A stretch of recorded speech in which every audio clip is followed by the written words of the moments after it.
Alors, je vais corriger les deux exercices portant sur les variables aléatoires de classe de première S, à savoir le groupe 4. Donc, le premier exercice, je vous lis l'énoncé, vous trouverez le lien pour récupérer l'énoncé en format PDF sur Google Drive. Dans un sac se trouvent 5 jetons indiscernables au toucher, dont 3 sont blancs. On ne nous donne aucune information concernant la couleur des deux autres. C'est qu'on ne va pas en avoir besoin. On tire alors successivement et sans remise, successivement, c'est-à-dire un jeton puis un autre, sans remise, c'est-à-dire que le jeton qui est tiré n'est pas remis dans ce sac. 3 jetons de ce sac et l'on considère la variable aléatoire grand X. Alors, elle est, d'après l'énoncé, appelée grand X, mais on aurait pu prendre n'importe quelle lettre, correspondant au nombre de jetons blancs obtenus. Déterminer l'espérance mathématique de grand X après avoir construit un arbre de probabilité et décrire précisément la loi de probabilité de grand X. Je reprends. Si on veut construire un arbre de probabilité, il faut de ce fait considérer précisément des événements.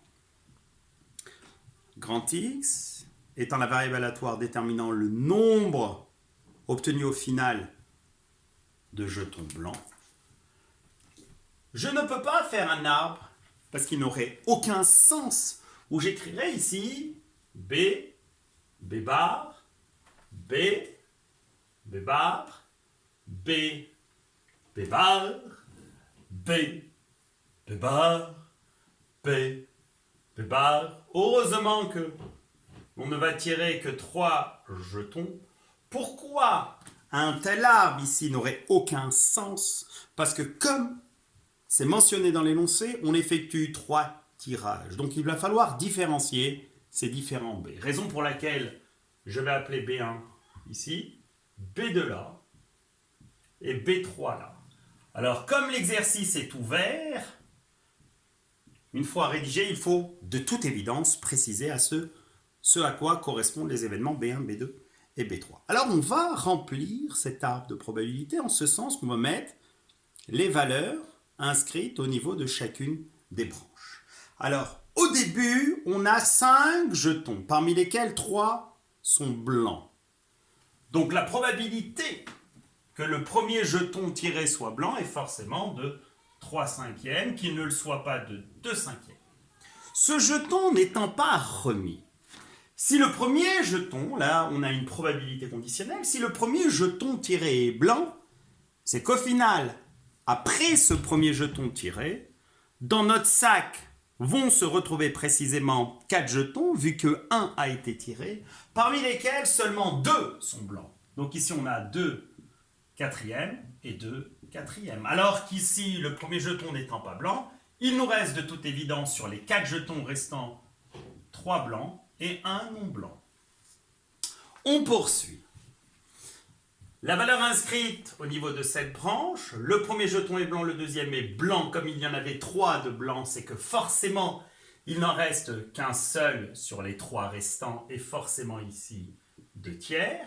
Le premier est blanc, le deuxième n'est pas blanc. Donc, il nous reste 2 blancs sur les 3, forcément ici 1 tiers. Le premier n'est pas blanc, le deuxième est blanc. À nouveau, il nous reste ici 2 tiers et 1 tiers. Et pour finir, les 2 premiers ne sont pas blancs, ce qui fait qu'on se retrouve dans la situation où on a toujours nos 3 jetons qui sont blancs, donc 3 tiers. Et ici, comme il restait 2 jetons non blancs et que ces 2 ont été déjà tirés, il ne reste plus de jetons non blancs. Et comme 3 tiers donne 1, ici on pourrait éventuellement enlever une des branches, écrire 1 et mettre B3.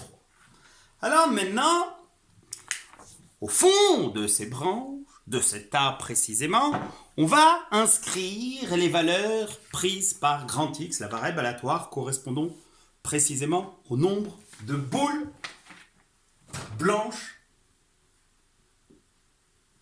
que le tirage compte. Alors ici, blanc, blanc, blanc, ce qui fait 3 blancs.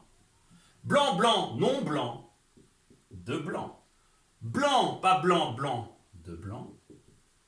Blanc, pas blanc, 1 blanc. Pas blanc, blanc, blanc, 2 blancs. Pas blanc, blanc, pas blanc, un seul blanc. Et pour finir, pas blanc, pas blanc, pas blanc. Et ici, blanc. Donc, à nouveau, un seul blanc. Maintenant, on vous demande d'écrire la loi de probabilité de x, c'est-à-dire quoi la loi de probabilité de x? C'est-à-dire, dans un premier temps, vous allez me dire quelles sont les différentes valeurs pouvant être prises par x. Ici, 1, 2 et 3. Déterminer la loi de probabilité de x consiste à déterminer la probabilité que x prenne chacune des valeurs qu'elle est capable de prendre. Donc on va déterminer la probabilité que x égale 1, 2 et 3. Alors la probabilité que x égale 3, c'est la plus simple. Il n'y a qu'une seule branche. Alors si on venait à faire les choses rigoureusement, il faudrait écrire probabilité de B1 inter B2 inter B3. Et si on voulait que ce soit encore parfaitement fait, rigoureusement fait, il faudrait écrire probabilité de B1 fois probabilité de B2, sachant B1, fois probabilité de B3, sachant B1 et B2. Ce qui, d'un point de vue chiffré, donnerait P de B1, à savoir 3 cinquièmes, fois 2 quarts, fois 1 tiers. Alors, on va, dans un premier temps, volontairement ne pas simplifier cette fraction. Je baisse un petit peu la caméra. On ne va pas simplifier la fraction. On va laisser sur toujours le même dénominateur, à savoir 60. Et il reste 6 sur 60. Je sais qu'il y en a qui vont me dire, oui, mais 6 et 60 donnent précisément 1/10. On va laisser ce 6 sur 60 pour la suite. Donc, on va noter, je vais effacer, et je vais noter quelque part que la probabilité que x égale 3 est égal à 6 sur 60. Donc, probabilité que x égale 3 égale à 6 sur 60. Alors maintenant, quelle est la probabilité que x soit égal à 2? Comme vous pouvez le constater, il y a différentes possibilités à ce que x précisément soit égal à 2. Donc celle-ci, on l'a déjà traitée. Il nous reste celle-là, celle-là et celle-là. Donc, moyennant ce qu'on désigne comme étant la formule des probabilités totales, c'est-à-dire en manière générale, sans oublier aucun des cas, probabilité que x égale 2, alors je ne vais pas vous renoter comme on a fait rigoureusement tout à l'heure, on va substituer par les valeurs. Donc, on a 3 cinquièmes fois 2 quarts fois 2 tiers, plus 3 cinquièmes fois 2 quarts fois donc 3 cinquièmes fois 2 quarts fois 2 tiers, plus 3 cinquièmes fois 2 quarts fois 2 tiers, plus 2 cinquièmes fois 3 quarts fois 2 tiers. Donc on peut constater qu'aussi bien là que là, le numérateur, tout comme le dénominateur, est le même, et on obtient 3 fois 2, 6, 6 fois 2, 12, et comme on a le même résultat, 12 fois 3, 36, donc 36 sur 60. Donc probabilité que x égale 2 égale 36 sur 60. Alors maintenant, à vos risques et périls. C'est-à-dire à vos risques et périls.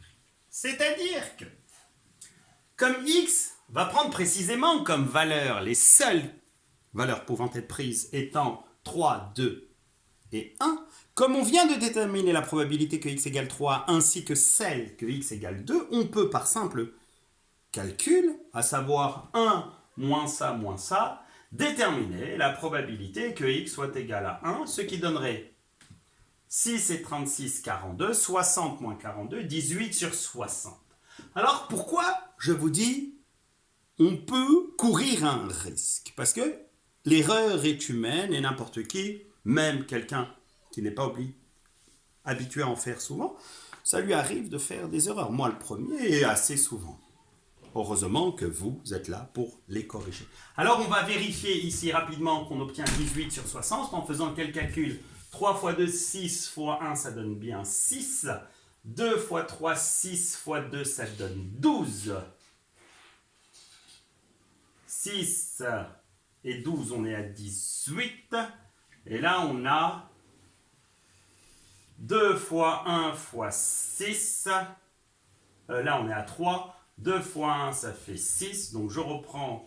J'ai l'impression de m'être embrouillé un petit peu. Donc, on a ici 6 soixantièmes plus 6 soixantièmes, ce qui fait 12 soixantièmes, plus 6, ce qui fait bien 18 soixantièmes. Et je fais exprès. Je ne vous le dirai pas. Donc on trouve bien le bon résultat. Et une fois ces résultats déterminés, on va déterminer l'espérance de x, c'est-à-dire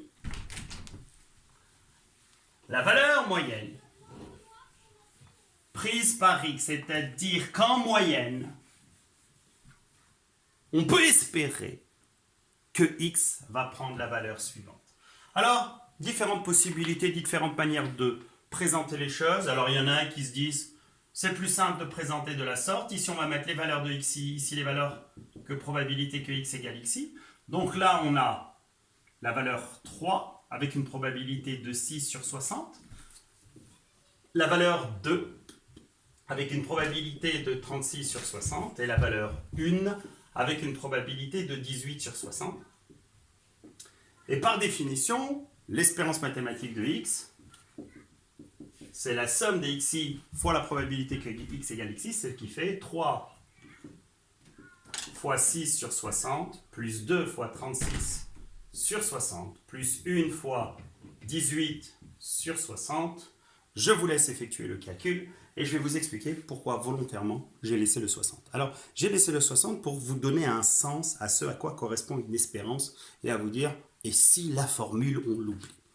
Alors, l'espérance mathématique, c'est la valeur que vous espérez obtenir en moyenne. Donc, si l'espérance, on venait la réaliser 60 fois, c'est pour ça que j'ai laissé le même dénominateur partout, alors, en moyenne, je dis bien en moyenne, 6 fois on obtiendrait 3 blanches, 36 fois 2 blanches et 18 fois une blanche. Et rappelez-vous comment vous faites pour calculer votre moyenne. Or, si l'interrogation est coefficient 1 et que le contrôle est coefficient 15 et que le contrôle bilan est coefficient 70 et que le devoir maison est coefficient 0,001, vous savez comment calculer une moyenne.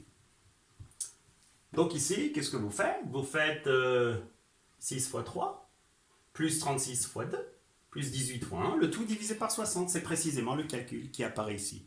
En menant un simple calcul de tête vous donne 3 fois 6, 18, 2 fois 36, 72, 72 et 18, 90, 90 et 18, 90 et 18, 108. J'ai l'impression de me retrouver au chiffre et aux lettres. Monsieur Capello, 108 sur 60. Alors, ce résultat, on peut le simplifier.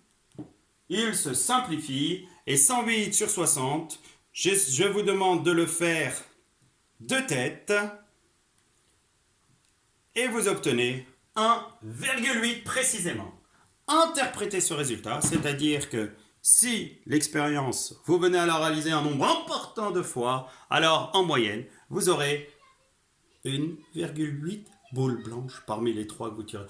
Alors il y en a qui me disent, mais c'est pas possible. Alors expliquez-moi, ceux qui disent que c'est pas possible, comment on peut dire que le nombre moyen d'enfants en France, par femme, est un nombre, allez le chercher. Et que ce nombre n'est pas entier, est-ce que ça veut dire qu'il y a des demi-enfants? Non. C'est le sens même, la définition d'une valeur moyenne.